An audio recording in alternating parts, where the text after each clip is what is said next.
Assalamualaikum warahmatullahi wabarakatuh. Perkenalkan, nama saya Arum Sakita.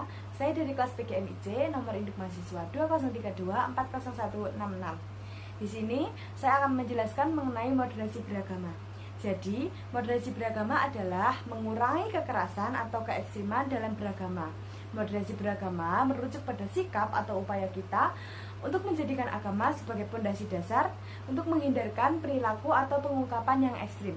Moderasi artinya selalu mencari jalan tengah untuk menyatukan semua elemen dalam kehidupan berbangsa, bernegara, dan juga bermasyarakat.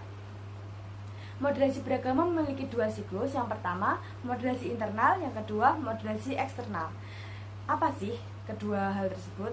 Moderasi internal adalah sikap moderasi atau sikap kita yang menghargai perbedaan pendapat yang ada dalam agama.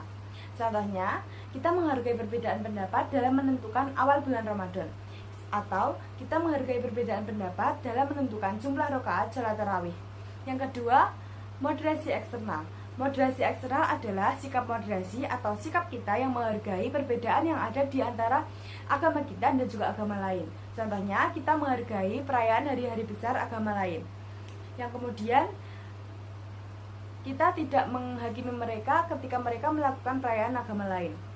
Selanjutnya, saya akan menjelaskan mengenai urgensi moderasi beragama. Memangnya kenapa sih kita harus bermoderat? Kenapa sih kita harus bermoderasi beragama? Jadi, agama itu hadir untuk menjaga martabat manusia sebagai makhluk yang sangat mulia. Oleh karena itu, moderasi beragama sangat menjunjung tinggi kemanusiaan. Yang kedua, karena perkembangan zaman, manusia berkembang menjadi berbagai banyak sekali suku, etnis, dan juga ras. Oleh karena itu, moderasi beragama berperan sangat penting untuk menjaga persatuan dan kesatuan agar tidak terjadi perpecahan di antara perbedaan yang ada. Nah, di dalam Indonesia sendiri, moderasi beragama ini sangat berperan penting karena Indonesia adalah negara yang majemuk dan memiliki banyak sekali perbedaan. Oleh karena itu, moderasi beragama berperan sebagai pemersatu di antara perbedaan-perbedaan yang ada di Indonesia. Kemudian, saya akan menjelaskan mengenai pola moderasi. Moderasi adalah sikap tengah, tidak berlebihan, tawasud, dan tawazun.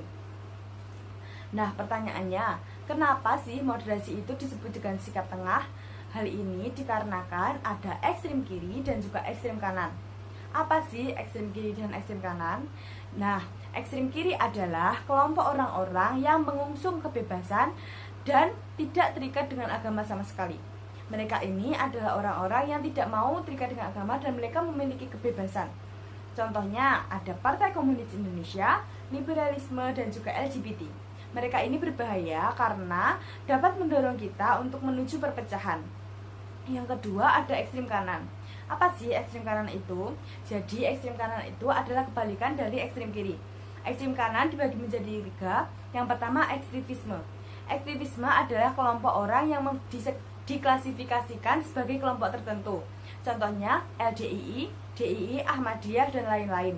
Mereka ini tidak berbahaya karena mereka tidak mempengaruhi kita untuk ikut seperti mereka. Yang kedua ada ekstremisme. Ekstremisme adalah kelompok orang yang mempunyai kepentingan tertentu yang biasanya berkaitan dengan politik identitas. Ekstremisme ini berbahaya karena mereka secara tidak sadar akan mendorong kita untuk mengikuti seperti mereka. Kemudian yang terakhir adalah radikalisme. Radikalisme adalah kelompok orang yang secara terang-terangan mengusung kebebasan dalam tujuan tertentu, mengusung kekerasan dalam tujuan tertentu. Kelompok radikalisme ini contohnya adalah ISIS. Kelompok radikalisme ini sangat berbahaya karena mereka secara terang-terangan mengajak kita untuk mengikuti kekerasan atau keekstriman dalam beragama. Oleh karena itu, kita harus selalu berhati-hati untuk tidak terlalu ekstrem kiri maupun ekstrem kanan. Kita harus selalu menjaga moderasi beragama dan selalu memikirkan nilai tengah agar tidak memecah belah perbedaan yang ada. Kita harus selalu menjadikan perbedaan yang ada sebagai jalan untuk bisa saling bekerja sama sehingga mencapai kesatuan. Mungkin cukup sekian penjelasan dari saya mengenai moderasi beragama. Mohon maaf apabila ada kesalahan. Wassalamualaikum warahmatullahi wabarakatuh.